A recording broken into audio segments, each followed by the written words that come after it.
What's going on? What's happening? Welcome to a very special episode of the Millennial Masterclass podcast.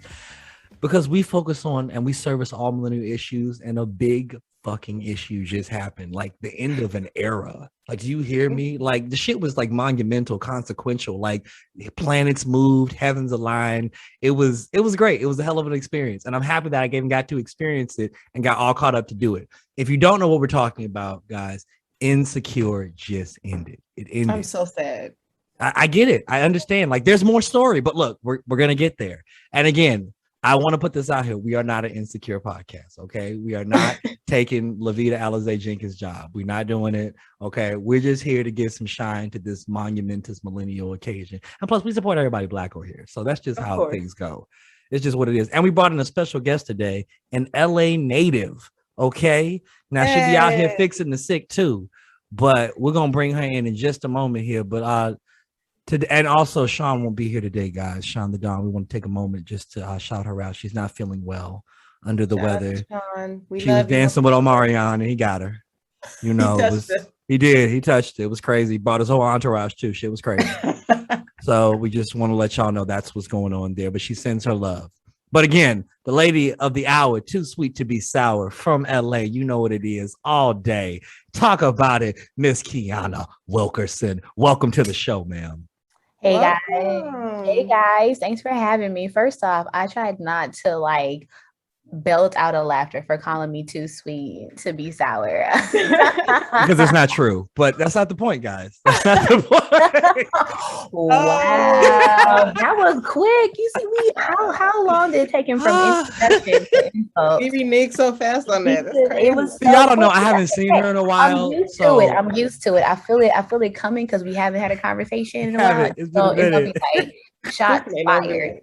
It's gonna be shots fired, but I'm ready. Oh man. But this is why we brought you here, because you as an LA native can get perspective that we can only imagine. You know, like when anything happens in Chicago, I get a random text like, let's see what's going on over there. Mm-hmm. Yeah, brother. Okay, yeah, it's just happening in Chicago. But like I feel like you can definitely give us that piece, because they talked about it at the end of the fuck it. Let's just jump into it. How did y'all feel about the last episode? Kiana, you're our guest, so we'll let you go first. Okay, first off, I'm gonna say this. Y'all know I'm a crier when it comes to shows. That's why I watch shows by myself, because I'm a thug. I don't cry in public.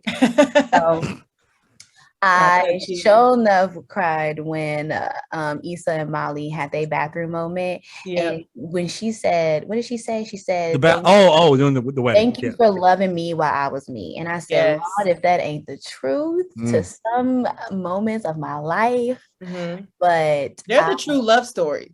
They really are, because that's what everyone was saying. There was like, it's about their friendship, because we saw how hard of a rocky path for them, where we was literally trying to choose sides and trying to figure out who did who dirty first, and who was wrong when they both was wrong, and then we over here reassessing our friendships. Like they put us through a whirlwind.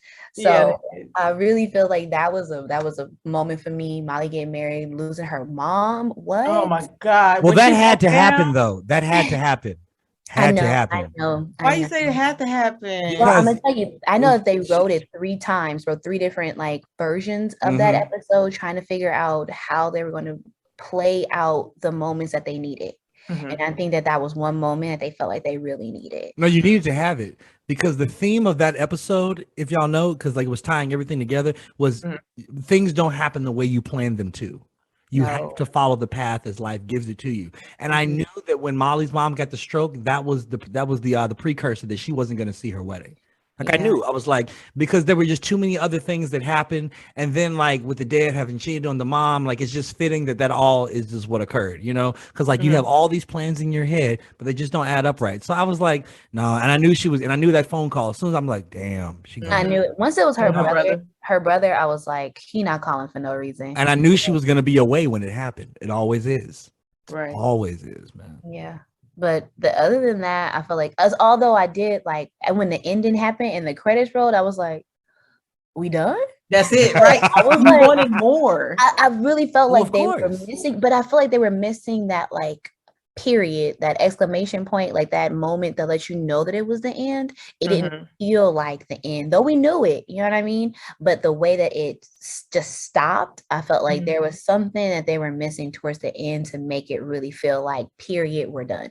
Well, I think that was done on purpose because they didn't want it to feel like, period, it's done. Like they wanted to leave it open, like life continues, like we don't know what this next chapter looks like, it's up to your interpretation type of thing.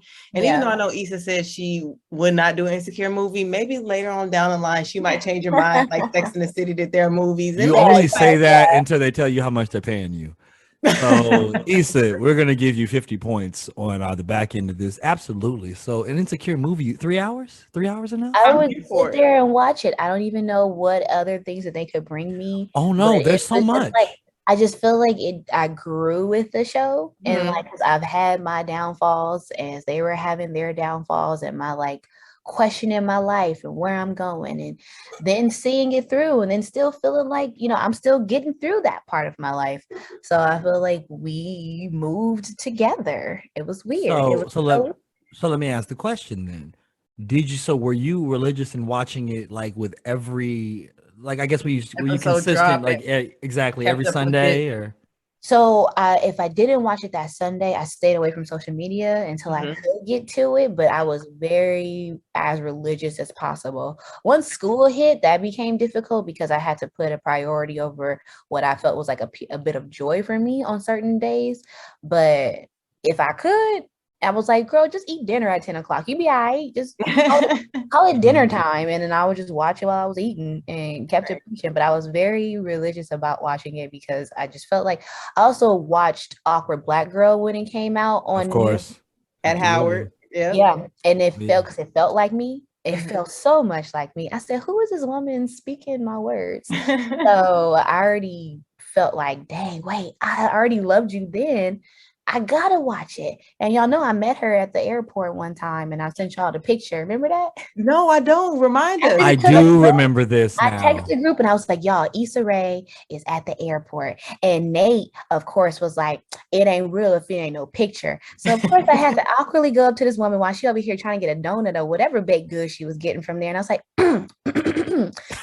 hello, hi, yes, hello. And I was like, hi. This had to be like season 2. I was like, hi, you're Issa Rae, right? Yeah. Oh, I love your Awkward Black Girl. Shout out to you for Insecure. This is still like literally season 2 because she's still trying to figure out her fame and stuff like that. Yeah. And so I was like, oh my God, so nice to meet you. LA native right here. Love your show. You know, I fed it up a little bit. And she was like, okay, cool. And I was like, but you know what? I'm going to tell you something. You know how Black people be. My friends was like, it's not real if I ain't met you, if I ain't get no picture. She was like, but it's not. And so I love her. So we turned and took a picture and I sent it to you guys. I like still have it. That's like the one thing from that year that I have on my phone that I just couldn't get rid of. Yes. Yeah, we both were wearing our glasses and stuff. And they were like, y'all look like cousins. And as I like been watching her like glow on all these little cover things, I said, look at my cousin go. I bet you I look at it if I like put a little Talk makeup. about it. Talk about it. But I thought that was really funny. I was like, dang, I still have that picture. Like, no, but that's why we fuck with her. That's why we fuck with Issa Rae. It's because she fits like she just weaves right in the group. Like right now, like we could add her to BPP. Feel like I wasn't asking for a lot. Like when I told her, like my friends was like, it ain't real if it ain't no picture. She's like, cause it's not. Like, but is it? And I was like, you know what? Let's do this then. So. But like on the real though, we could add Issa to like BPP and it would be fine. Like I felt like would anybody miss a beat? Like I felt like it wouldn't even be a big deal. Like at first, like for the first week, sure, okay, whatever. But after that, like it would just be like Issa's in the group. What's good?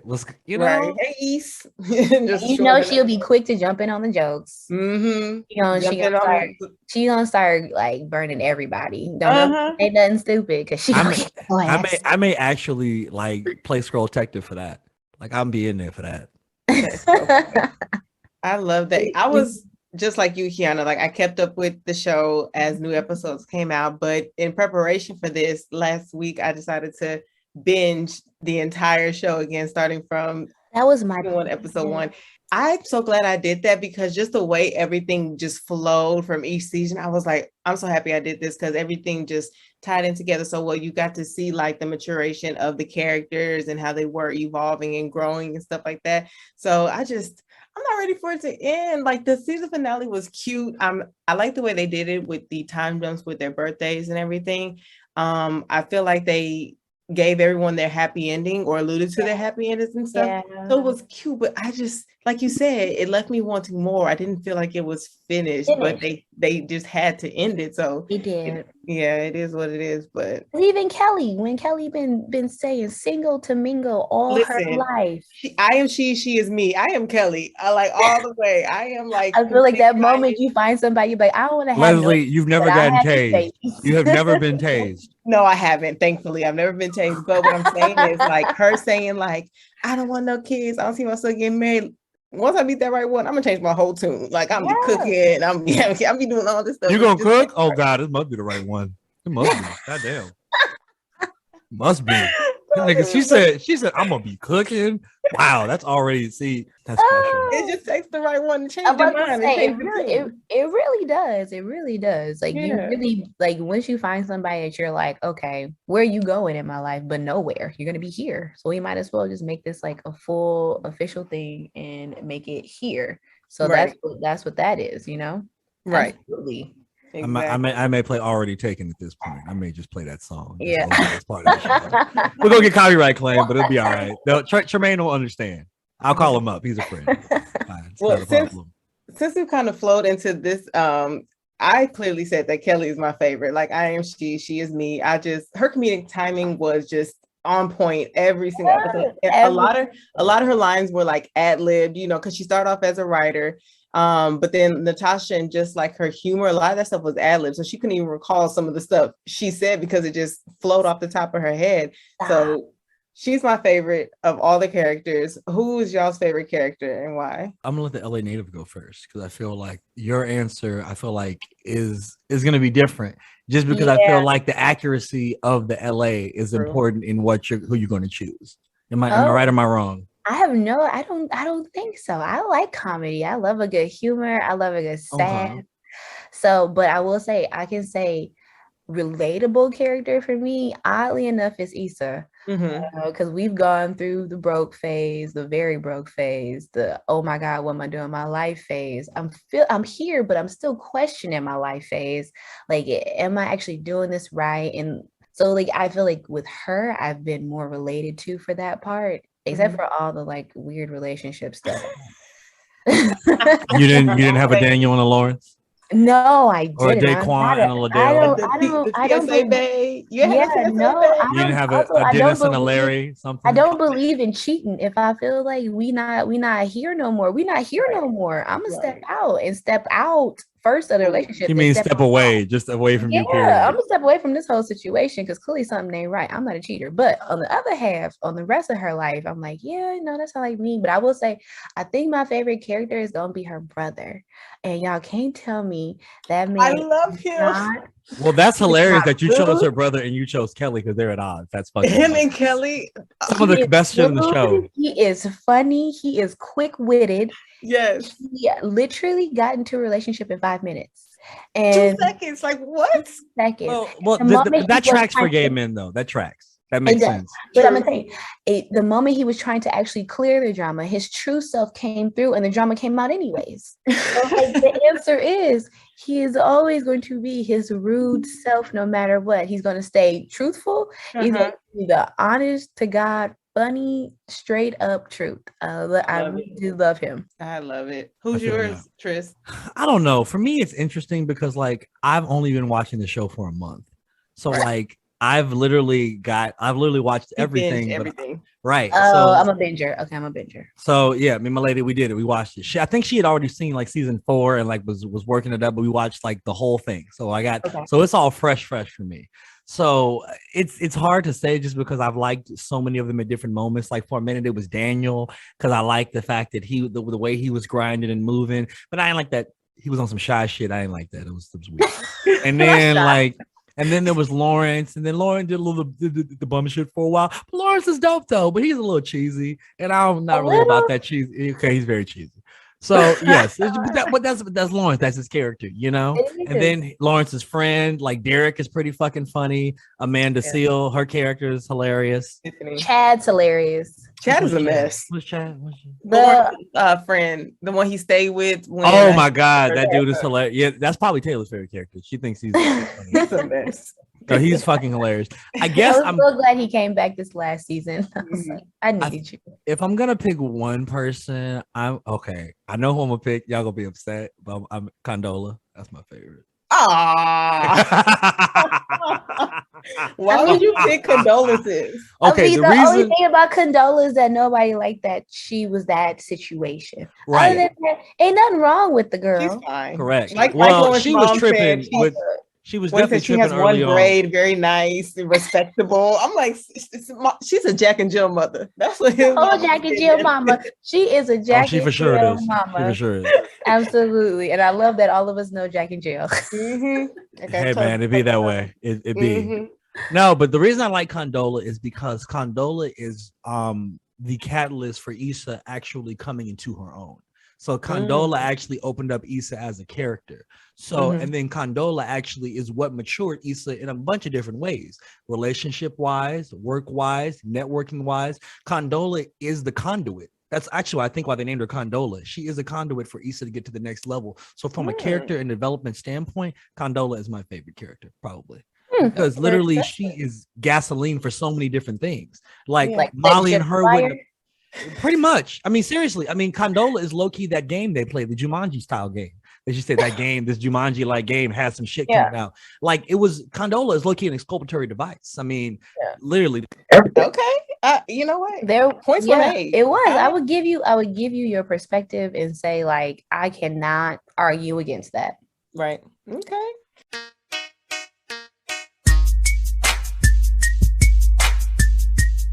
All right, so we talked about our favorite characters. Do you have a favorite scene that you distinctly remember, or maybe like a favorite quote that just sticks in your mind? You'll randomly like think about it or say it, throughout your day. That's a good question. Did she just meditate? Like y'all can't see her right now, but like she literally got centered. She said, "Yes." Because I actually don't. That's the wild part. You want me? So I can give you a second to think about it because I know I just kind of like threw that off the cuff. I can give you mine while you're thinking. Give me yours. Give me yours. I just feel like all this is Kelly. Like, because I'm telling you, like she is my absolute favorite. So remember me different. Yes. Yes, that's one of mine. That's one of mine. It's so funny because I watched the documentary that they had about it, and they even asked her like what her favorite one of her favorite lines was, and she was saying how she creates a lot of it off the top, so she didn't remember, but she said it was remember me different, and you know what that is, growth or whatever. But my god, absolutely, I say that all the time. It's growth, right? I use the meme. I say it consistently. I literally look at people. I say, you know what that is? Growth. Yes. You are absolutely right. Ooh. Yeah, I felt like you just grabbed the titty and you was just growth. Like you just pushed him up a little bit. This is growth. Okay. Bro. But yeah, that Coachella scene is like my favorite out of everything because it was just so chaotic. It was so like in the back chaotic. I was triggered because I was at Coachella that year with Beyonce. So it's like, I know like how it felt to like be in your spot. I want to make sure you got the good spot. No one took your spot. You had to take turns going to the bathroom or going to get food and stuff like that. So when that whole scene broke out and then they were being escorted out and she literally tried to run back in and got tased and she turned over, you just see this huge wet spot. And she says, I pissed myself. She said, don't look at me. Remember me different. I'm just like, like, what is wrong with her? What and then Tiffany's like, oh my god, I am in tears, just crying, laughing at this scene every time I watch it. No, that was it. That was hilarious. Like I was literally, it was probably the funniest thing I had seen. Go ahead. There's nothing not funnier than that. I don't know. I think you are absolutely like hit the nail on the head with that one. So I was trying to think because like I really do enjoy the moments where Issa is having a conversation with herself in the mirror. Yes. Because mirror her will either straight up tell the truth or lie to her face. Mm-hmm. Trying to make her feel better. And I really appreciate those mirror moments. And I feel like I had a moment with her in the mirror, and I cannot think about it right now, but those moments with her having conversations with herself in the mirror, I think is also like, when people try to, it's like a different perspective trying to like either like break the third wall or sharing like your thoughts like as a narrator without it being narrated. Yeah. So it's able to express her thoughts and what she's thinking without it feeling like, who's that talking out loud in the sky that we can't see? You know what I mean? Different perspective, and it brought a little more comedy to it than other narrations will. So I actually like that perspective of like having that conversation with you and you that only you can hear. Did you peep though in the very last scene of the finale how Mirror Issa girl was gone? And she was finally like secure and like sure. So like, I love that. Like they thought of everything. Well, so go ahead. I was just gonna say they tied all the loose ends up. I still wanted more, but they did what they needed to do and gave us what we needed. So I can be happy and satisfied with that. No, but I'm glad you said that though, because there were many things that they did in the show. Like, okay, so like in the penultimate episode, Prentice Penny was actually in the show. Like he was the server at the party, right? And then like in the last episode, Raphael Sadiq does the music for it. When they're at like the wedding reception, they has Feels Good playing in the background. So like, he put himself in the show. Like they were just like little nuggets. Like you got a little glimpse of Thug Yoda for a minute. He probably has some of my favorite lines. Like I give him some Clorox bleach. There's nothing that sitting on that couch. I'm going to tell you as an LA native and having non-LA native friends who watch that and literally would just be texting me a bunch of things with me just because my man's was changing everything. What did he call them? What bears was it? The Bears, like the Care Bears? Yeah, the Bears. I was like, my man's take Care Bears, dog. Just do it. Do they really you can't say that. Like, some people go harder. Like some people do say. Some people, I'm gonna tell you something. I would be trying to like talk to anybody that I thought was cute, and if they come up on me and they talk to me, when I tell you in some of these text messages, I knew he was a Crip because my man was putting K's in everything. You want to talk about a Kappa doing aggressive, meet a Crip, okay? And then the Bloods, like if you text one of them, they literally will change it. And I'm like, my dog, it is a text message. It's not even voice. I can't even decipher what that says. It's not voice. They literally go hard for it. Saying nothing out loud, man, my man's. And so, but that's the moment where I don't have to ask them what they are. I just let them text me and be like, all right, I can't talk to you, dog. You dangerous. Right. I want no parts. I've heard them go, it's crazy. I can't play with y'all. It's change for the, how like people say change for the better. I've literally heard somebody be like change for the setter. Okay. Like they're not playing games. Oh my God. That would annoy me. Joke. I'd be like, get off my phone. I literally respectfully. Don't try to fight me. Respectfully. With all due respect, please get off my phone. I guess one of my Dodgers jerseys. I can literally just imagine you texting that and then be like, oh shit, respectfully. I don't mean no harm, no disrespect. You cool. I just like can't. Yes, no. Because I was wearing pink one time, like a pink bandana, and somebody rolled up on me and said, "Where you from?" I was like, "Oh, how is pink? It? Pink belongs to somebody? No, pink's not safe. No, it's fine, but it didn't matter because in their mind, I thought they saw red. I am pretty sure in the moment that some of the girls that were associated with blood were wearing pink. And is that a thing now? Good Lord. I don't know if it's still a thing, but I definitely was rocking pink, a pink bandana. And y'all know I don't even wear pink. So, I was at the gas station just trying to get gas. I'm about to say that's strange because you don't really like colors. Exactly. I be wearing all black. And it's another reason why I wear all black. It's safe. Yeah. So. Does that make them like blood sweethearts if they wear like the pink? Low key, that's what I thought they were called. Honestly, I thought that was what they were called. So. But respectfully. I was like, okay. I was like, I live with my grandmother. That's right. And they was like, oh, you not? No, sir. Sorry. To disappoint. I was like, I go to school in Brentwood.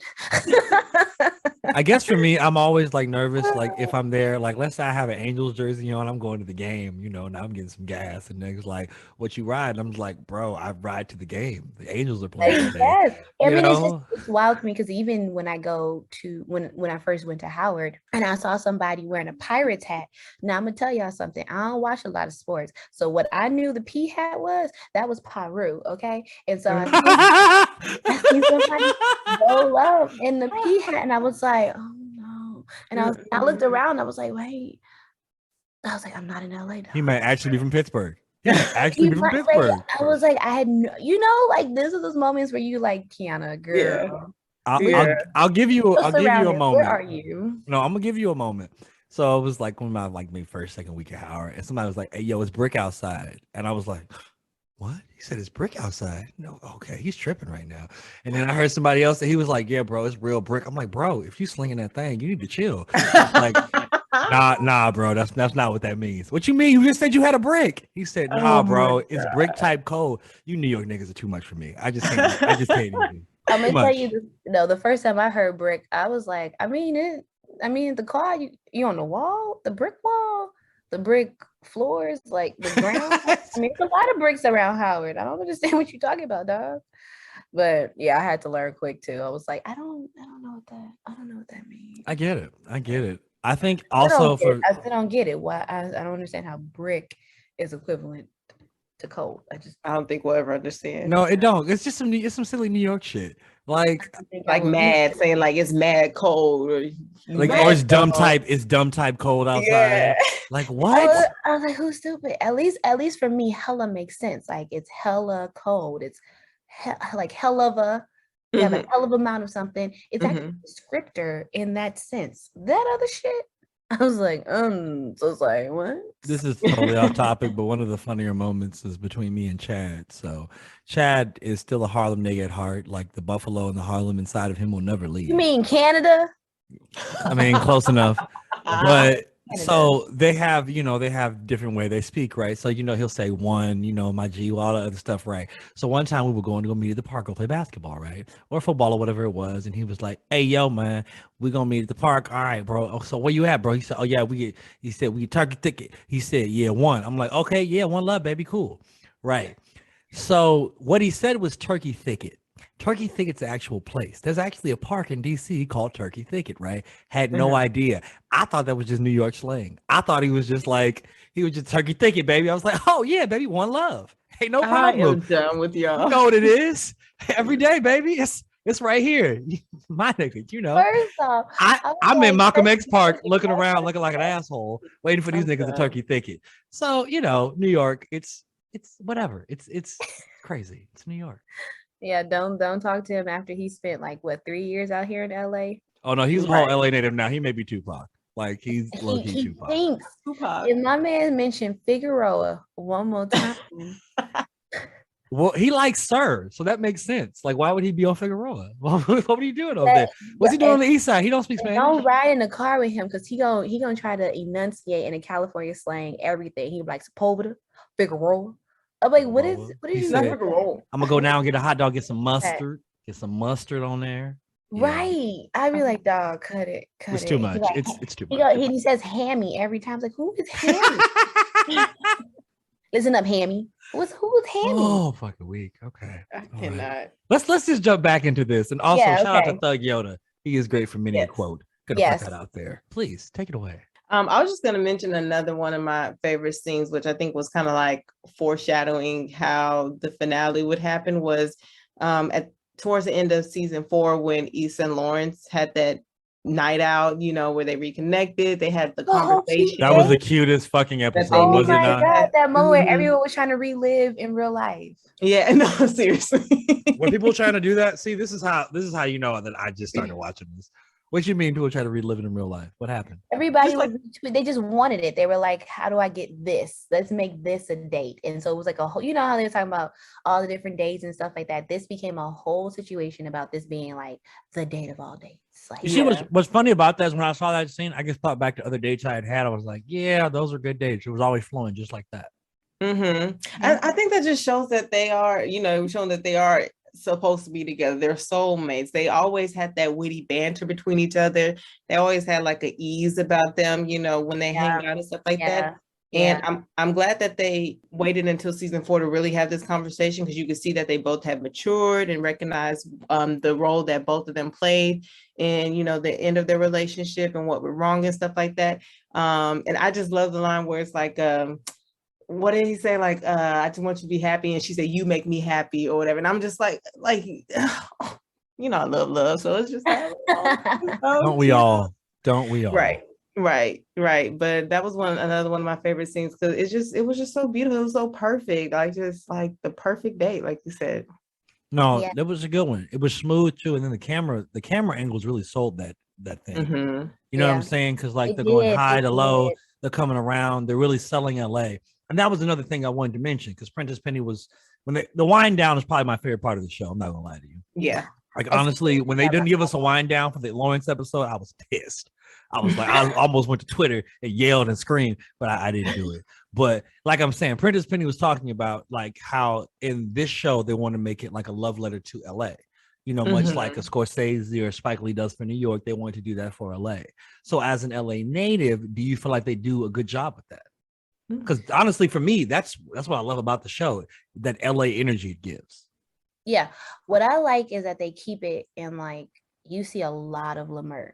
You know what I mean? You see a lot of Leimert Park, which doesn't always get the love that it does, I would say, or at least from my Instagram perspective and like social media perspective, is that it's gotten more love than it usually did. I think just because there's a lot more like there's like a Black owned like coffee shop my friend took me to, and then I got something from there, and then they had like a lot of like block parties or like farmers market type vibes on Sundays. And then like one of my friends, her family owns like a lounge in Leimert Park, and I've definitely spent time like working there.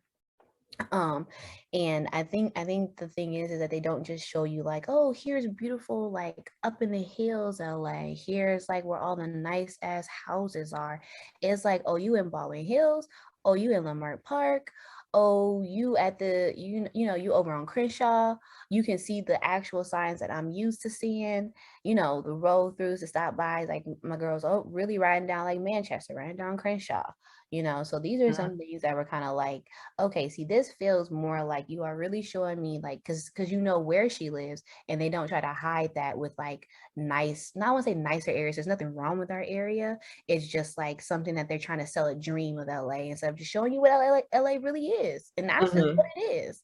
It's we still have palm trees, we still have, you know, our streets that we like riding down, we still have the neighborhooded areas, and that's what it looks like. It like sometimes I'd be looking at pictures, I'd be like, you, is that an LA home? And I like I saw Stacy, she was in the Grove, which is one of the nicer areas of it, but immediately I saw Nordstrom stroll by, and I hit her in the on her Instagram story. I said, are you at the Grove? She's like, yeah, I am. I said, dang, all it took was one Nordstrom for me to be like, I know. Right.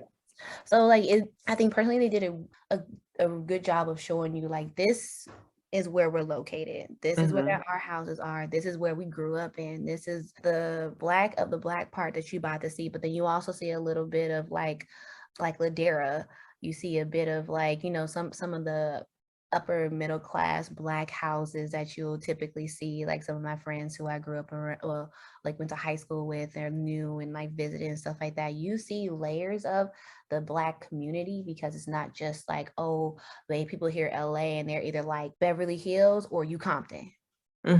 When it's not like that. There are bits and parts and pieces of us that has different kind of stuff that's happening all the time, and you just have to know what you're doing and how to navigate through it. And I think they show that they knew how to navigate through it. I got you. Speaking of Baldwin Hills, wait. Before you do that, I gotta ask one quick question. How many times have you gone to the dunes and taken a photo? I've been there once. Oh, well, to say not once. I know you're from there, so she's like, literally, I might have to include that on the flyer too. It literally just reminds me of other like apartment complexes that it looks like. So like, no, it just looks like, yeah, shit I drive past every day when I come yeah, home. it does. It's so funny though, because two things. Prentice Penny said that like it's so funny how like now every time, you know, he gets on IG, he sees another person that's like stopped by to take pictures there or whatever, because it's become like a staple of the show. Like everybody knows the dunes. So I actually, when I went out to Coachella in 2018, we spent a couple of days in LA. So that was one of the spots like we had to go to the dunes, had to take a picture of it. So I'll put that picture up so people can see. I just think it's funny that it's about as popular as going to Venice Beach now, you know? Yeah, we went there. It's crazy. The dunes, the fucking dunes. That's what's like, But it's because of a show that has been a solid staple for us, because like, yeah, we might have seen some of the older shows, but we were too young to fully understand it. And to have this show exposed to us in our like upper 20s into our 30s, and we are able to fully understand and grasp a lot of the like difficulties of life that comes across, and expressing it on multiple levels with different girls and like the things that they struggle through.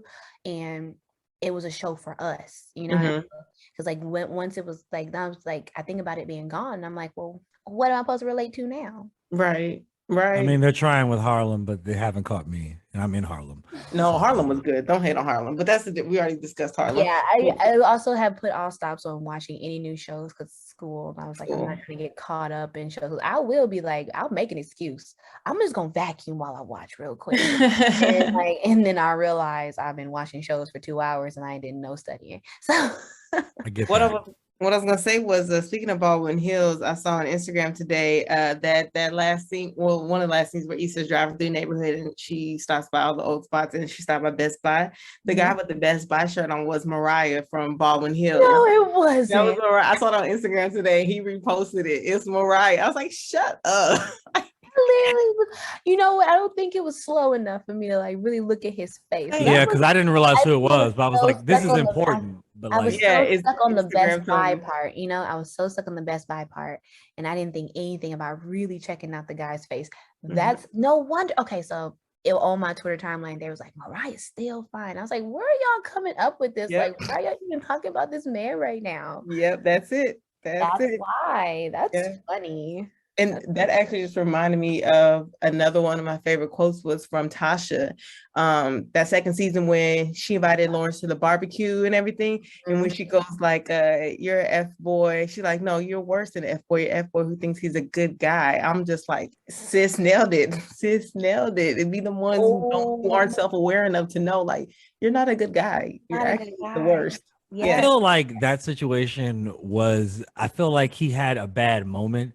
And I feel like all of that wasn't warranted. Yes, she was upset at him, but like he just didn't want to be there. And then he could have been like, all right, I'm good. But she already knew it was a rebound. She said this. She's like, we both knew what this was. So I felt like if she was expecting more, then why I just felt like she wasn't giving all the correct signals. That's that gray area though, because yes, she said like she knew what it was. At the same time, it's like he played into the boyfriend role, and that's where stuff gets murky with situationships or gotta have those boundaries. Y'all gotta have these conversations. Rules and regulations. Got to have these conversations. That's why I look, and I get why you're upset. You feel embarrassed because he was it's right, because that was your family thing. I totally get that. That's my bad. That's his bad for sure.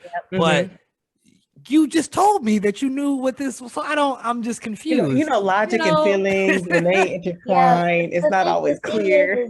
The thing is like when you're willing to receive more, and it feels like that they're willing to give more, you're going to be open-minded to the new situation or new opportunity, until someone realizes that them making it feel like you can receive more wasn't their intention. And that's when it gets murky, because it's not it wasn't, because he was making it seem like, oh yeah, we can, and it's like, because they're hanging out a lot, so then like that's when it started to do all that, my man. It's like, that's wild. Yeah, she said Zaddy, and that was hilarious. that was funny. He was like, Daddy with a Z. That stamped it when she said that. Oh yep, that's my guy. I was like, oh, hold on, wait a minute. First I was like, she had nipple rings. I was like, bro, you're doing good things. You're doing corny. Don't you ever say Zaddy ever again. Don't you ever cut it out. You a grown woman. Right. Stop. I mean, Ty Dolla $ign made it hot apparently. So, you know. That is funny. I'm curious though, who would y'all say would be Issa's best mate and Molly's best mate? Do you feel like they ended up with the correct person? Absolutely. You do? Absolutely. Because I know as much as sorry, go ahead, Tristan. No, go ahead. You got it. No. I know as much as people was like, I'm so upset that she went back. But honestly, they both were playing around. This is the same moment I tell anybody that I feel like you had the right person initially. You've tested the waters and you realize that that's not even what you wanted. You had and it's okay that life happens to you like that. I've told that to many of people who feel bad about going backwards, but I'm like, are you truly going backwards, or are you going back to what feels right? Like right. at the end of the day, like they like as much people were like, oh my God, I love Nathan. Like that relationship was so dry. Come on, He bails too quickly, like on everything. Well, but see with like, Nathan though, his character. Did you feel anything when they were together? It was all No. like, oh, I love you. Dry. Oh, I love you too. No, Oh, but think about this though. oh, I want to live together. Let's live in Boston. This is going amazing. I love this. Yay. Well, because this is the thing with Nathan though. This is the thing with Nathan though. Like with his character, he got Issa out of a funk, right? So he did something for Issa that she really couldn't do by herself, right? My man stay in the up and down funk. He No, but wait.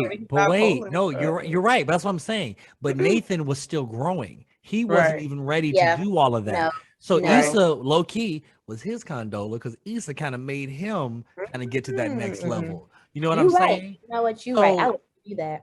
So the thing is that that's why the relationship was, because the thing is that in her mind she still sees him as that. So like there's still some type of disconnect there, you know. So like that's why that one was doomed, because it's just like he's still growing and he's still trying to do thought, because he's talking about I've never said I love you to anybody. Red flag. You know, the shit at the shop, trouble at work. I'm not even sure if I'm happy in LA. Right. Yeah. Because the first time everybody's like, well, he left her, he ghosted her. But what the fuck was he gonna say? Bitch, I'm crazy. I gotta go get this shit together. Like, who wants to hear that? I I think, okay, this is my like there's nothing to say. Like my medical side coming out. I feel like that there is a lot of like, you know, we're still trying to figure out mental health and how people handle their mental health. And I've been trying to talk to a lot of my classmates about this, because coming from a Black perspective and them having to treat or come in contact with other Black patients, that they don't understand the level of how much we as a generation are trying to change and take away the fact that we have built so much on trying to be strong people, because we've gone through so much and we are still going through a lot. And to watch our family and say that as Black people, we have defined ourselves to be strong 24/7, and to watch, you know, Black women, watch Black men go through stuff and say that they had the strength and they've given me the strength, and then forgetting the fact that we are humans as well and that things happen to us. So I will say that there is still a stigma behind having, you know, any kind of mental health disease, especially something that's diagnosed. And bipolar being one of them, it can be difficult, but it can be something that can be managed as long as you're open and willing to accept your disease state. And it's hard to bring that across other people but I feel like as we keep moving forward, we might be able to push past that difficulty of telling people that, you know, I might not be in the best place for a relationship, but if you're willing to wait for me to manage through it, then we can try again later. But he didn't even know it was wrong though at the time. I know, and that's another thing too. Like, we think that we can just talk our way through some things and it'd be okay, and not trying to get like actual help, because we are our help. It's true. We all we got. Dirty literally. And so like we depend on ourselves, because it's hard to try to depend on others when we're so worried about like, are you even going to treat me right for this? What is happening? Am I weak for feeling this way? Because every other Black person I know has gone through some stuff and made it past it, and now I can't. What does that make me?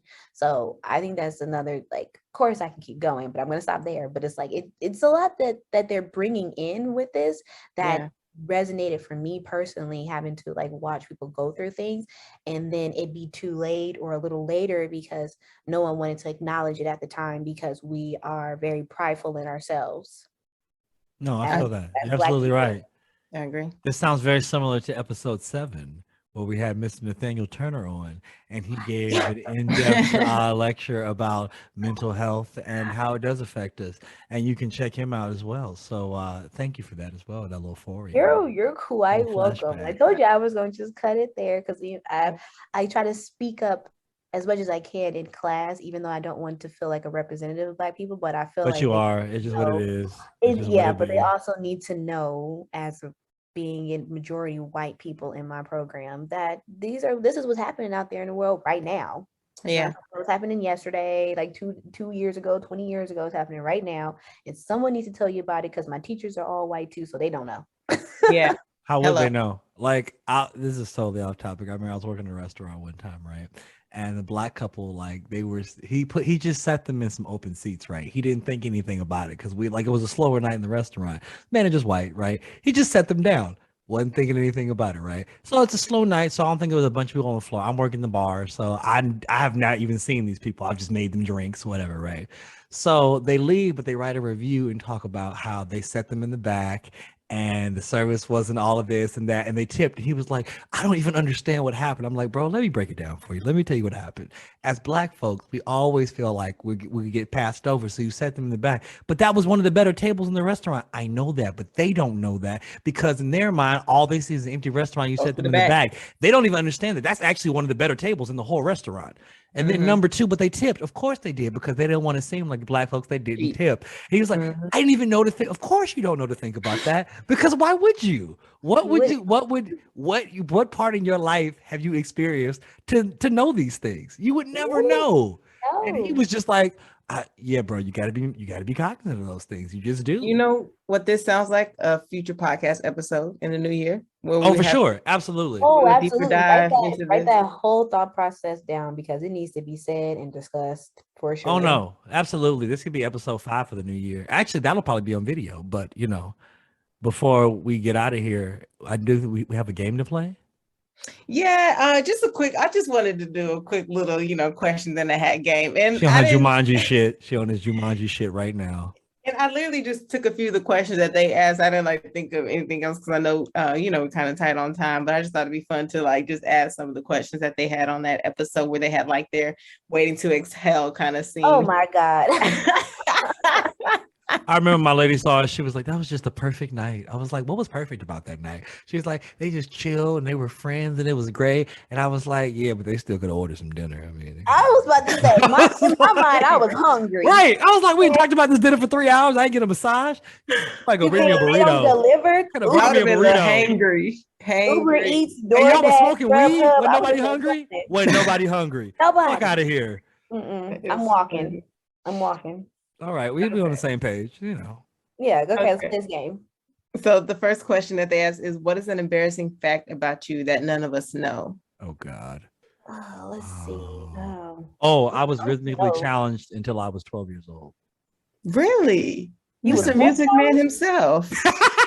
Huh. You said what? Yeah, I was rhythmically challenged. Like I could not. She go through a long list in her head. Like, okay, that checks. I could not keep the beat. Like it was only because I watched the Thriller video about 1 million times and figured it out. Really? Wow. Okay. I'm sure there's other stuff I could think about, but that's for the one. I'm so glad you put in work because I would have fried your ass immediately. He's like a Nick Cannon on drum line. Can't read music, being rhythmically challenged. I feel like it goes hand in hand. But I had to get good. I was like, I'm not going to exist in this world and not be able to dance. I know that much. Facts. Wow. It was that serious. Wow. I don't know. I've done a lot of embarrassing things, and I feel like y'all been there for it. So I'm not even. Just pick one. Pick your favorite one. I'm trying. I feel like I repressed it. I'm trying to think. I know my life was embarrassing. I just don't remember half the shit I've done. I laughed at it, hoping nobody would notice. But you can tell us here now, though. Right. I don't know if this is even embarrassing. I'm just gonna tell y'all. I don't know if this shock or surprise y'all, but I definitely did not like being outside. Like I was very an indoors girl. I didn't really like making friends. I was very to myself. My mom was this is not a shock. Not at all a shock. No. Well, shit. Let's see. But the thing is, even though you say that, and yes, I know you're kind of introverted, at the same time, you are such a conversationalist. Like you can have a conversation with anybody. So it's just so funny that you don't really like being around people, talking to people, but you can literally spark a conversation with anyone. And it'd be a great intellectual conversation. And that I learned. I don't know if it was something I picked up as I, realized I kind of interact with people, but I really do like being with myself. I don't know if it's something like a defense mechanism to make sure nobody realizes I might be a little don't talk to me. But I don't know. I really find that she really thought something was wrong. She literally would force me to go outside. She had to force me to learn how to ride a bike. forced me how to like Those go are important skills to learn. go play double dutch. Like actually forced me to go play double dutch with the kids down the street. I was like, I don't want to talk to them kids. Important skills to learn. Like Hand-eye coordination. First off, I don't have any. Okay, I do not have hand-eye coordination. I know you can turn a rope right now, though. If we put the rope in your hand, I know you can turn it. Absolutely. But I get hit by everything I throw. Like, there's no way. No. I don't know. It's more. I don't know. It's embarrassing. Like, I've broken my glasses before. Had to wear tape in the middle. Oh, I've done that before too, though. So I was in college, y'all. Not in college. No, I didn't know. I was out of college and did the shit. So it's okay. It happens. I was definitely in college, and I was in bed. Just crushed them right. Oh, I was at a house party, and what's the name of that song? Where they go, eeny. I think that's the song. And then what song? Eeny. I know you know the reggae song. Yes. And so I've never. Beat it. I have never heard that song before. So I was dancing to that song, and I was dancing with somebody from like, I think it was definitely in that New Jersey house over on Rhode Island. And it was like all New Jersey motherfuckers that lived in there. And I was definitely at that house, and they played that song and they played that part. And I didn't know that was a thing. So he had me by my waist and he was going, and my glasses off. My glasses flew off my face. Shut up. Somebody stepped on my glasses in the middle of that party. I finally found them. They were broken. Oh no. And I was so hurt because I was blind now. Oh no. I done been there. That ain't it. It ain't it. And I was like, I don't understand what just happened. What is that song? So I don't dance to that song. Triggered. I don't dance to that song ever. When you get married, we'll be playing. That's the first song we're playing at the wedding. Facts. That's the first song we're playing at the wedding. Song that Chubby gonna play for us. It's gonna be your first dance. It's gonna be. Because I went through some of the music. I actually went through like all the music for Insecure, and one of the songs that came up was "Shake That Monkey." I literally wrote a note and I said, "Playing at my wedding if I ever get married." Here for it. I think embarrassing moment. I mean, it's not a secret. Some people know. I don't know who all knows, but when I was in 6th grade, I was skating at the skating rink, and they did different games at our skating rink, and one of them was like a money grab. So they would toss like change on the floor. You have to skate around and pick up the change. And so I think I slipped on one of the pennies that was on the floor. My friend said someone tripped me, but I don't think anybody tripped me. But basically, I fell, and when I fell, my 2 front teeth hit the floor, and they broke in half. So yeah, that ish hurt too, because like my nerves was exposed, and I was like outside waiting for my parents and stuff like that. Oh, that stuff hurt. And I had to go to school like that, like because it took a couple days before I could get into the dentist and all that stuff. So yeah, these are crowns that I ended up getting redone back in like 2015 and everything. But yeah, I feel like I knew that, but like I feel like I'm just relearning that. Yeah. I don't think I knew that. Oh, I've told people before, because it's not like a secret. Like, because at first I was embarrassed because I used to love my 2 front teeth were more like round, my original ones or whatever, and so I've been square. My original ones. Wow, just even say that out loud. That's crazy. She has a beautiful smile, y'all. She has a beautiful smile. Thank you. Version 1.0 was round. 2.0, you could see like I forgot the type that they used, but it was like had more like a silver like backing that you can kind of see up here. Now version 3.0 that my dentist did in Maryland. Oh, I love these. You can't even tell. Like every time I go to the dentist, they're like, I didn't even know you had crowns until, I saw your x-rays and could see the root canals. And I was like, yeah, I was like, everybody says they're like, your teeth look amazing. Look like yours. So what about 4.0? Are you getting diamonds or gold or? I might do like Monica. How Monica has like the little diamond studs and like she has them in her fangs or whatever. I might. Who knows? Her fangs. Wow. Okay. Diamond. I think they're just in the bottom ones. They may be in the top one too, but I know that she has them in the bottom. Monica's That's fucking crazy. Yeah. That's what I was thinking, but I was like, fangs, whatever. Fangs. Okay. Well, we all know fangs. Exactly. Everybody knows fangs. Little fangs,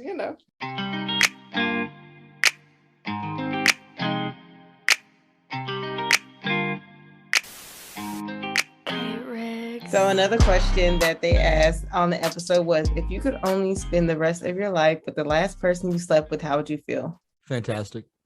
Aw, this is one. But that was only like an hour ago. So, sir, we don't need.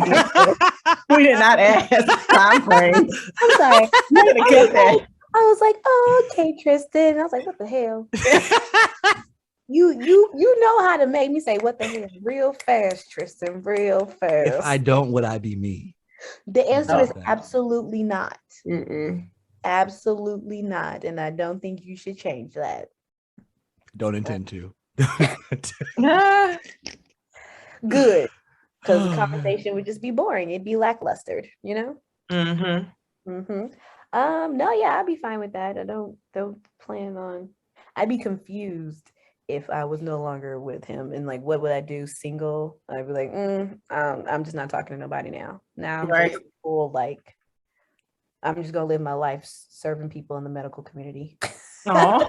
It'd be that way sometimes. I get it. I It's understand. very rewarding at times. You would eventually date though, but yeah, It but takes time. But It takes they would have to time. come. They would have to come find me, come find you. and then Yeah. convince me otherwise. It'd be like some Grey's Anatomy type stuff where you date the folks in the hospital that you work with and see on a daily basis. Y'all spend all this time together. I thought about that, and I've thought about everybody that I've worked with. First of all, they're mostly women. I mean, we don't judge.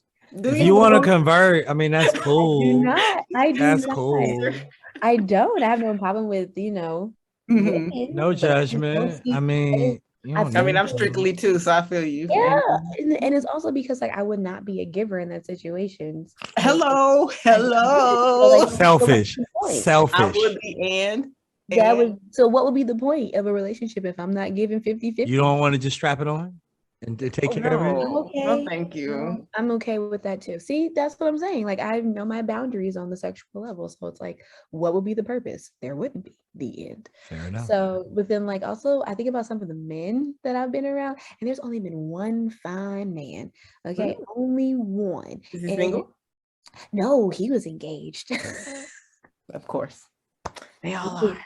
He was a resident coming into he was finishing his residency. That's what it was. And then they hired him. And of course, I was a scribe at the time. And I was like one of the scribes that they really trust and all that stuff. So it was like, Kiana, you're going to work with him because you know what you're doing when you're scribing stuff. And he don't really know how we like do our charts here in the office. So you let him tell you what he wants to say and you show him how we usually do things. So I was like, okay, no problem. I showed up. I said, hello. Did you like come to work dressed way better every day? No, like came to work, hair was laid, like your best earrings. No, because I wasn't even trying to, because every other nurse was doing that. I wasn't even trying to do it. I was like, I know you engaged and I'm just gonna look crazy. I was like, I'm gonna let them look crazy. I'm just gonna do my job and go home and look crazy at my home. So I know. But that show enough was like, no, that's not how you and let me just okay, all right. You have a nice smile. I'm dead. Oh, okay. All right. My goodness. So my scrubs have been on point. I would have had like the fashionable scrubs. Like you look good. No, we had a bootleg uniform as scribes because they didn't want them to confuse us with like the other healthcare workers. So I had like this powder blue shirt that said like scribe whatever, and I had like khaki pants on. I looked like a child. And like a school uniform. Uniform, ready to pass out Girl Scout cookies. Like it was not. Did they at least give you juice boxes and string cheese? Why? I wish, low key. No, I brought my own food. It be that way sometimes. They really do. Funny.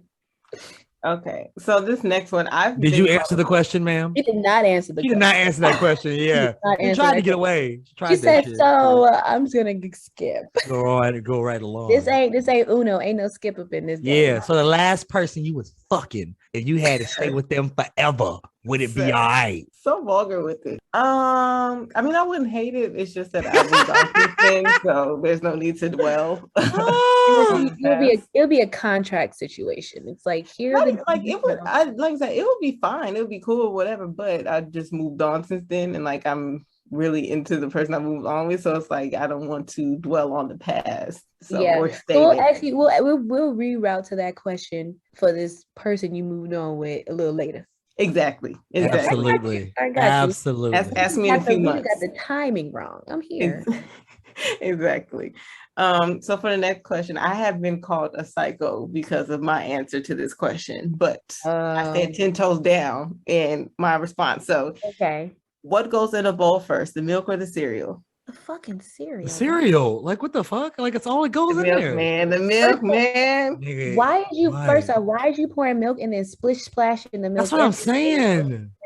You like chaos. I tried it when I was a kid. It did not work out. Chaos. You couldn't get nearly You as like much cereal chaos. in there. First off, I'm not eating nothing that's going bloop, bloop, bloop, bloop, bloop. I'm not eating it. I'm not eating it. She said you woke up and chose violence. She chose Oh my- violence. Every day she ate cereal. No, I No. woke up and chose crispy cornflakes. I don't like anything soggy. Any First type off, of soggy food I you can't do. you gotta know your timing. If you eating frosted flakes, first off, they go in dry. You splish splash them a little bit. You get enough. You got to know how to dip your spoon in to know the levels and the depth. Then you start eating. And if you're taking too long, then that's your fault. Then you're really psychotic, and you're hungry, or you're hungry. I actually had frosted flakes this morning because my niece and nephews are here, so we just had a cereal morning. Did they call you psychotic for doing that? Uh-huh. They look at you strangers like, they oh my did not, God, because crazy. they don't know any better. Mom poured the cereal first and then poured the milk. But when it came to mine, I poured the milk first and then I put a little cereal in there at a time. That way it can stay nice and crispy. You know they have little things for that stop. now, right? There's like this little cup. My sister has one because she has the same issue. There's literally a little cup you put the cereal in, and then there's milk that surrounds it, and so you put that in there so like they're separate, and then you kind of just drink it, and then as you get it, you get both of them together. So then the things that you get cold milk with each bite of cereal. That's doing too much. I just want to have my bowl of milk, and then I just pour a little cereal. Now you sound like a cat. Now you sound That's what I'm saying. Bowl of milk. And you ain't no kind of human in this situation at all. I need my bowl of milk. I'm trying to bowl of milk and then give me some crunchies. Like I could even understand if you said I want to eat my cereal in 4 waves, because because like a substantial bowl of cereal, you could do 4 waves, right? First wave, boom, put the cereal in, a little bit of milk, and then get to eating. But you talking about, let me just keep the well full, and then let's just put a little bird sprinkles in there. Yeah, and then eat it as you go. No, if you must be a slow eater. If you eating your cereal, I'm a fast eater and drinker. Like I eat. Then what the problem is? That's what I'm saying. Because then you're like, you pour the cereal and then you pour milk, but then like this cereal all on the top, you're trying to scoop and get the milk. If you have the milk first and you just add little cereal at a time, so you get. Oh, you know what? You know why I also don't understand you. I don't like milk for real. So exactly. I use the milk. I use the milk to wet my cereal. Just get it a little soak. I love milk. I grew up drinking glasses of milk, loving milk. That is not my friend. I do not like milk. I do almond milk though now. I don't do oat milk. So funny. My niece today was like, I have oat milk.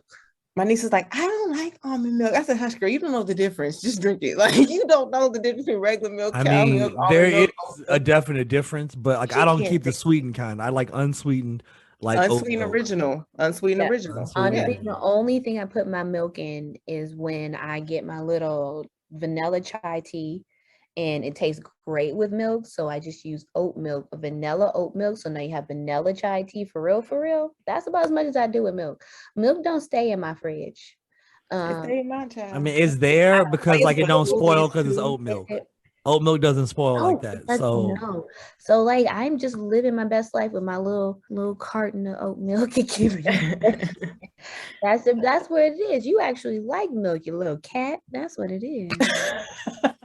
I'll be a little cat. But yeah, that's all I have for y'all. Came to this game. I didn't really ask too much because it was more about the dialogue and stuff, but I just thought that was a cute little game to play. Yeah. No, I like that game because I love too. Yeah, I just like the way that they really try to like bring these things out, and they don't do it because, like, don't get me wrong, like the plot line, we've seen this plot line a million times. Girl does this, guy does this, 4 friends, exactly. There's so many things they've taken from other shows, but it's the way they put it on display. And I think the final piece we have to discuss is the music. Because honestly, we've talked about LA, we've talked about our favorite characters, but like, what did the music do for you guys? I mean, a lot of people don't know that Raphael Sadiq is actually the person who's the music supervisor for the show. And I mean, he said it himself in his wind down, all West Coast. The score really tells the story. It does. You know what though? What I learned is, as there is a good amount of West Coast, even people who became like what we like to call transplants into LA for specifically music, is that some of it, not all is. Like I've looked into it, and not all of it is West Coast. Well, the scoring is. Not Oh, the okay. not the all the music that they use for the show, but the scoring I feel like Gotcha. is uniquely West Coast. Okay, Like but that music that was underneath good. and all. Yeah, Yeah. but they were like some like throwback kickers for me where I was like, oh no, you don't. Stop. Yes, you do. I remember you playing that. And they also brought in like maybe some newer artists, some songs you wouldn't be familiar with. Like that one song, I forgot, I think it was like season 3 or 4, maybe. And I remember once I heard it on the show, I went and Shazammed and I, started listening to it. But that Uno, dos, tres, tato. It's like a very West Coast song that I heard on Insecure, and I'd just be like in the house, like, hey, this No, the one for me where I was like, I only smoke girl blunts. Yeah, I only smoke girl blunts. I was like, I don't know what it is about this song, but I'm about to go. I was like, Googling, I only smoke girl blunts. and the one where the first time Molly had sex with Dro and they were playing it, dang, it was a hip hop song too, and like he would get, I forgot which one though. I have to go back and watch it, but it's just certain songs that like you've heard it first on Insecure, and then you went and started just bumping it all the time. That happens to me a lot. Literally, that's probably the thing I'm doing the most. Like most people on Twitter, I'm on Shazam doing the show. And I want to add in, she has a thing called radio, right?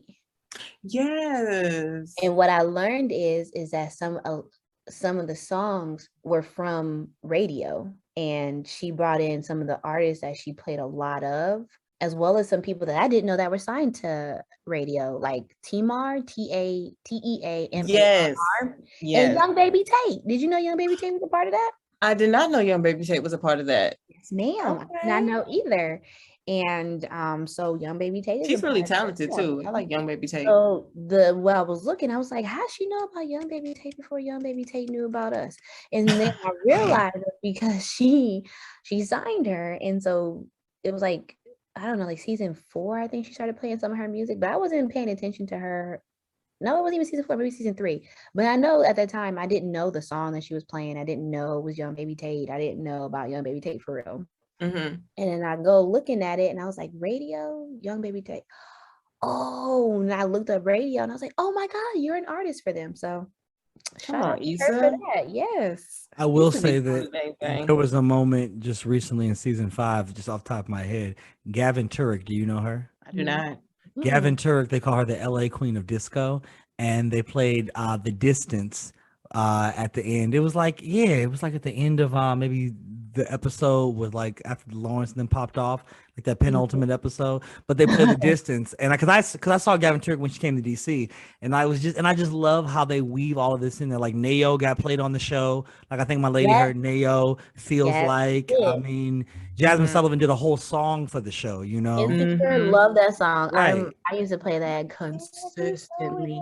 And it's just, and I like how everybody has really rallied around it, like that's honestly what sold the show for me, is like with that music, because when the music does, like when it's amenable to your ear, you really can relate to the story, because there's like so many moments when on another show it would have been 5 violins playing, it would have been a timpani roll or something like that. It would have been something European classical, but here, like, it's that West Coast sound. It's slinky, it's nocturnal chords, it's and you also get some of the funk in there too. Like you can't exactly on the funk, because I didn't realize how much. I guess I did when I watched the episodes, but I didn't realize how much like Lion Babe that she played.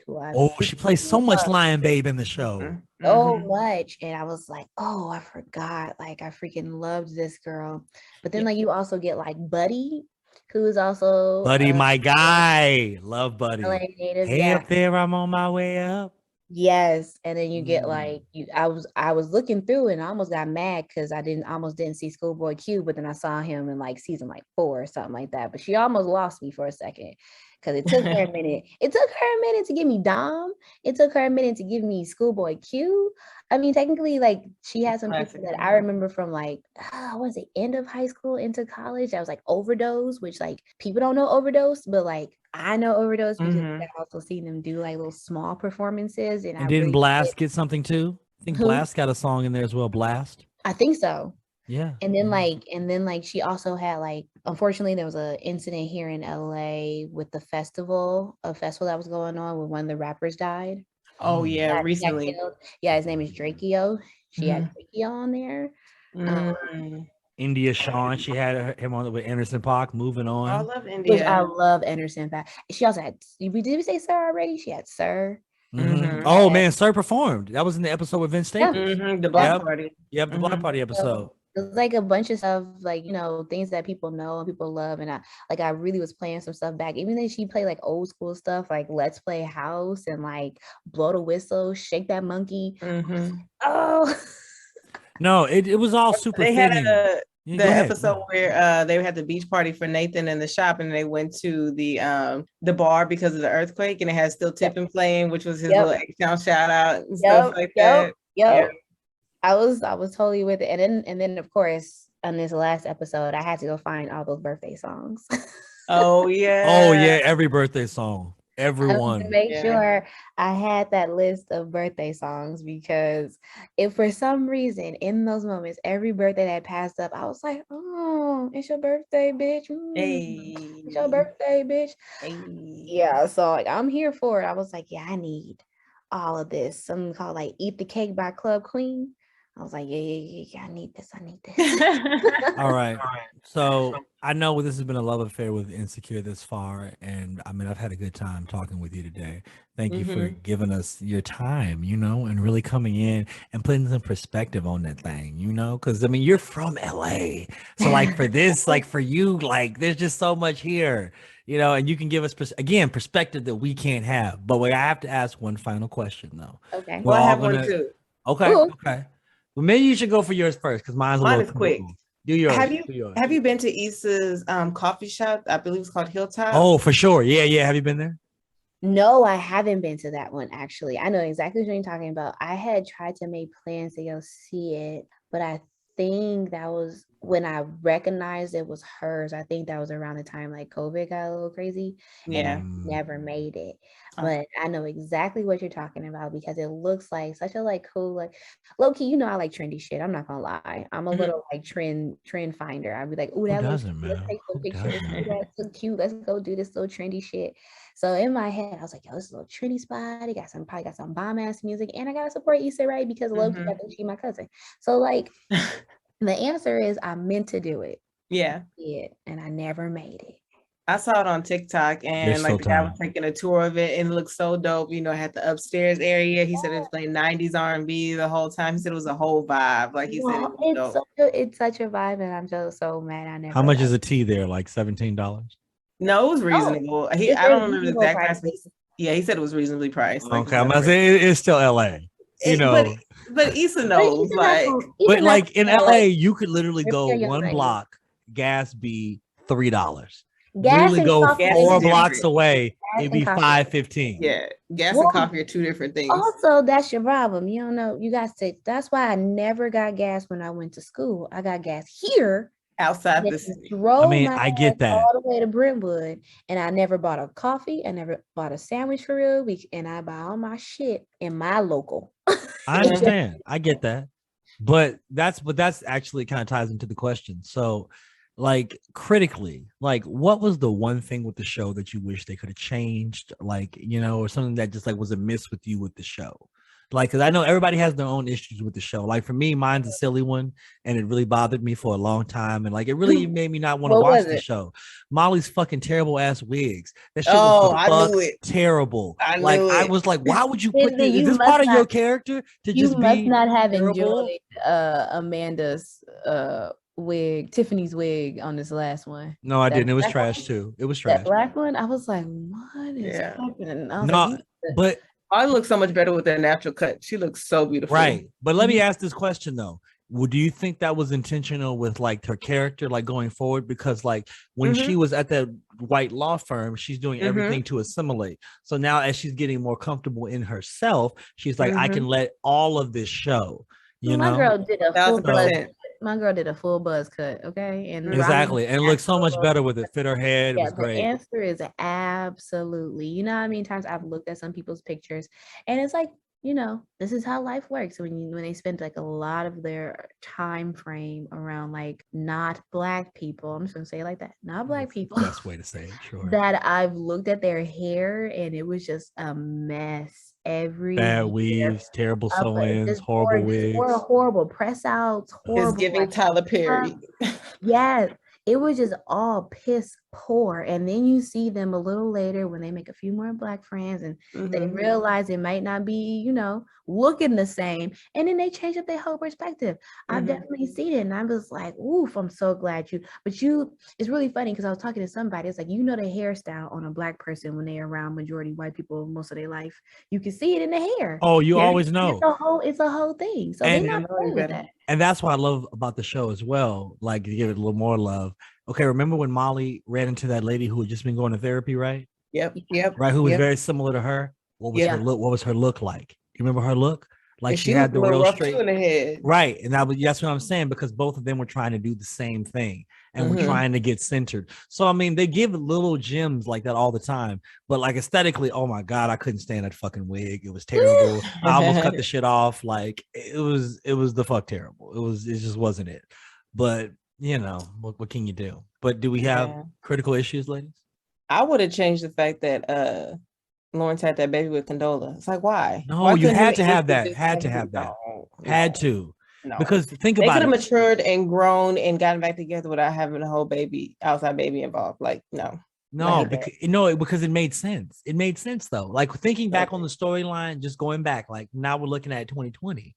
Like, that was the ultimate way for you to understand that life is going to happen whether you want it to. There's other ways to understand life can happen without a whole baby being involved. Yeah, but like for messy drama for a TV show, I don't know. It just how come budget irritated me, because again, like, she had this whole conversation, like, she didn't have a baby with her husband and she divorced. Now she's ready for a child. She really wants one, but it's like, you're having one with a guy that you're not even with. So that just already starts off as a weird. She's older than him. Her biological clock was ticking. She's like, shit, I may not get another chance. Having babies in their 40s now. There's ways. That don't mean they want to do it. There's ways. That just irritated me. And I'm getting upset thinking about it all over again. Like, I'm just telling you, I know people had a kid at 42. He tried to bend over, pick the kid up, hurt his back.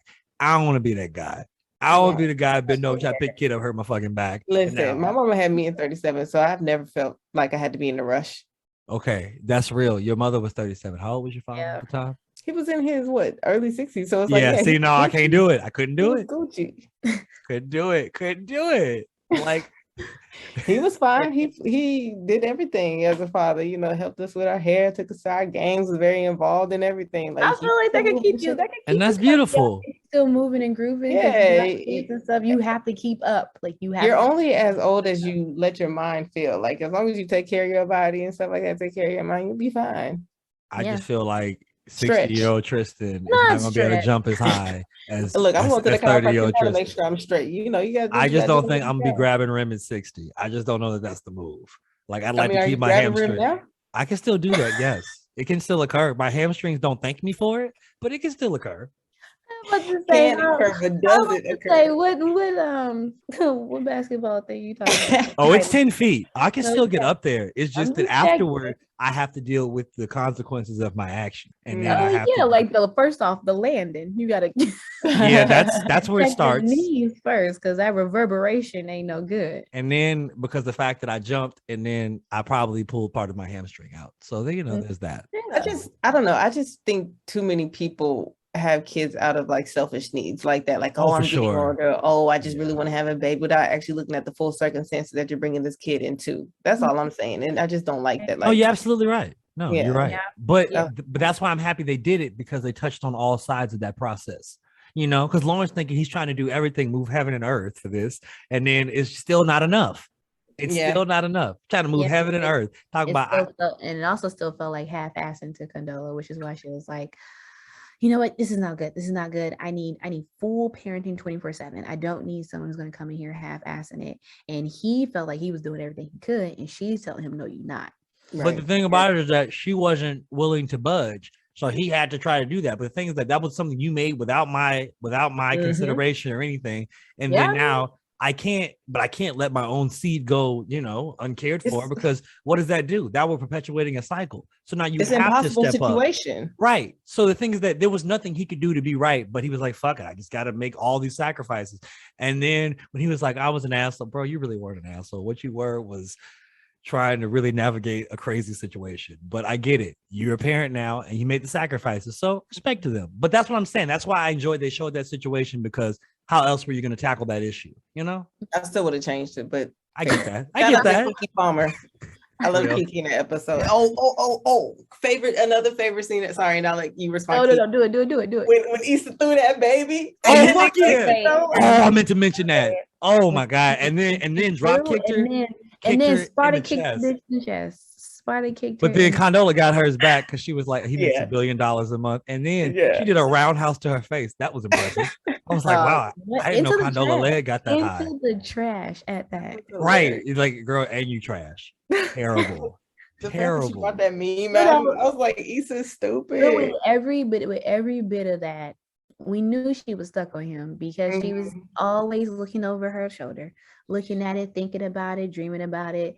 And she was like, no, she was trying to convince herself that that's not what she was doing. And it's like, right. That's exactly. It be that way sometimes. It do. It really does. Yeah. I think just because she didn't want to. Because there's too much there. Like, that's a heavy situation to deal with. Yeah. I mean, I'm not going to lie to you. I personally would have said we needed a break too, but I feel like it would be because instead of me feeling like you need to focus on two people and then feeling like the moment you can't because new babies are a lot of work and feeling like you can, I feel like I'd just be mad at the baby. Oh yeah. Right? Oh, yeah. That happens all the time. Yeah. Hostility that you don't want to have. You resent him. It's a baby that's still trying to figure out his name. But like just trying to hold his neck up. Right. You can't Elijah Mustafa. I was like, y'all are tripping. Right. It just realized it had fingers. You can't be mad at the baby. And I think that's what she knew. She was like, she can't, like, it's just something, this is not, you need to figure yourself out first before you come and figure out us. Yeah. That's fair. And he kept it real with it. He told us straight up. Like, he went right to it. As soon as it happened, he was just like, look, this is what occurred. I mean, you know, he, because I'm saying, like, what more could he have done? Nothing, honestly. Just you know, we all say the same thing. Nothing really. Like, it's just what it was, you know. Yeah. But what would you have changed, ma'am? I didn't like the open marriage situation with you and Molly. That's too messy. But you know what? That was important too. That was another building block. Like the whole weirdest vibe, and every time I saw it, I was like, just say no, girl. Damn, like, you do not want this. You want an actual relationship, and you are lying to yourself because that was the problem. You are feeling this whole vibe, and you're trying to just live in it. You want an actual relationship, and that's not what you signed up for. And now you're lying to yourself and these people. I was like, oh God, this is no. I was not for the cause. Typically, when it comes to like LA stuff, though, I usually be mad about like them portraying like the hood to be like so hood, and it's like Jackson. It really ain't that serious. Yeah, and it didn't do that for me personally, or at least when they did, it was kind of like jokey jokes. But that right there, I was like, girl, Molly, I wanted to shake her. I also feel like with that, if you're gonna do something like that, it can't be with a childhood friend. At least do it's a stranger, people you don't know that well. Like, don't do that with a childhood friend and his wife. You over here reminiscing about life, and you thinking she's cute and kikiing. I got this whole Delta, aka little thing going on. Yeah. I mean, honestly, as just from the outside looking in about that scenario, I had no issue with them doing it. The issue was you cannot place expectations on this. Like, he told you exactly what it was. He told you everything. He literally was the most straight up with Molly, probably of any guy up until that point. You know, he told you exactly what it was. Like, look, this is what it was. This is what I would like to do. Are you cool with this? Now, as Keith said, you're lying to yourself. And that was the problem. But it wasn't. I mean, if they have an open marriage and she's cool with it and she's looking you in your eyes, she's like, yeah, you fucking him, okay, whatever. You know, then that's what it is. But you have to understand what your lane is at that point. Yeah. You know, and that was the Stay in Your Lane episode, I think, too. So yeah. So. She was all over everybody's lane at that point. It's all over the place. Lord, that was every time and then Dro came back. She said, oh shit. Oh, he had to come back for a little bit. They heard that. Everybody heard that. Yo, or when she was like, oh, Torian, so this is Dro. This is the guy I had a relationship with in his open marriage. And hooked up with him a lot. Yeah, it was like a hot mess. And then Torian was like, he said, that makes sense. Yeah.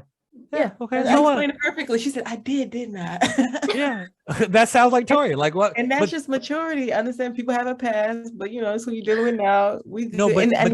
But see, that's why Torian makes so much sense though. Yes. Because the thing is that he fucking hated her when he met her. Yes. And then you find out that this is the person now you can't be without. And that's what I'm saying. Like all of that shit was just building blocks to get to here. Like they must have known about this 2-3 seasons ahead to be able to plant that to get there. Has to be. Because like I never like quote like romantic movies, but there's one quote I like to say where she says that you like because you love despite. And it's kind of like despite, like sometimes you may get under my skin saying this, that, and the third, and despite this, that, and the third, I still love you. And it's like he already knew what he didn't like about Molly. He knew those faults. He pointed them out. He knew what he didn't like about Molly, but he loved her despite those things that he had across and liked her for other reasons. And I think that's where that really came down into. It was like, yeah, it may seem like, oh, you started off with hate, but that's because you already knew what you didn't like about the person. But at the end of the day, you care about them because you already know what you don't like and you don't give a shit. Right. Because it doesn't matter, because there is something that trumps over that makes you feel like this person is for you. And he said it. He said in an episode where he was like, she said, I'm scared that you're gonna get tired of me. He said, I'm not gonna get tired of you, Molly. And he just let it be known, like, no, I'm into you. I'm not gonna get tired of you. And in that moment, I was like, because he already hated your ass. Yeah, he's already seen you ugly. Yeah, he already seen the ugly. Yeah, this is fine. No, that's exactly it. Well, we've had a good time. This is goodbye. This is a moment. This really is the end of an era. And that's why we took some time. And again, Lavita Alizé Jenkins, girl, we are not taking your job. Okay. You know, you do a fine episode on those Insecure podcasts. And I've heard shout out to spectacular. Shout out to the official Insecure podcast with Crystal and Fran. Hey, Fran. Hey, they do the Insecurity podcast, which is, charted by HBO and everything. So shout out to them and their show that they've had all 5 seasons as well. Yeah. So, but we just wanted to make sure we gave some shine to it and took some time to really just build it up, and build up each other. Because I feel like we don't do enough to, say, man, we really enjoyed what you did there. And it did this to us and it affected us this way. Like we may go on Twitter and talk about, whatever Molly and Nisa did one week, but we don't do enough to really say, thank you for doing that and really giving us a form and a space for us to have. So giving us something that was our own. So, man, thank you, Issa. We appreciate you, girl. Job well done. Did you know that is? Growth. 360 in this bitch. Full circle. And thank you for joining us, Key. This was a great conversation. Yes, girl. I've been waiting to talk to somebody about this. So I'm glad that we were having this conversation, because I really, like I said, I'm pretty sure Issa don't believe me, but we're related. And I can see it. You were the first person we thought about for this. Like there is a short list and your name was on it. That was it. On it twice. Pretty much. Actually 3 times, because Sean would normally be like and stamp it, so that would be 3. So. Yeah. Yeah, exactly. Yeah, low-key Issa my girl in my head, so we good. Well, thank you, Issa Rae. Thank you, Prentice Penny. Thank you, Natasha Rothwell. Thank you, Ananobi, all of them. Hey, Ellis, everybody, man. We really appreciate what y'all did. Thank you, HBO. Y'all should have gave them 10 episodes for 5 seasons, but whatever. It's cool. I ain't gonna talk about that right now. Thank you, Warner Media, exactly, for this opportunity. And we just can't wait to see, hopefully, when they give us a little bit later. Right. More stuff. And we're following whatever you dropping next, girl. Absolutely. So from us here at the Millennial Masterclass podcast, we say peace out and thank you. And until the next time. Bye, guys. Bye.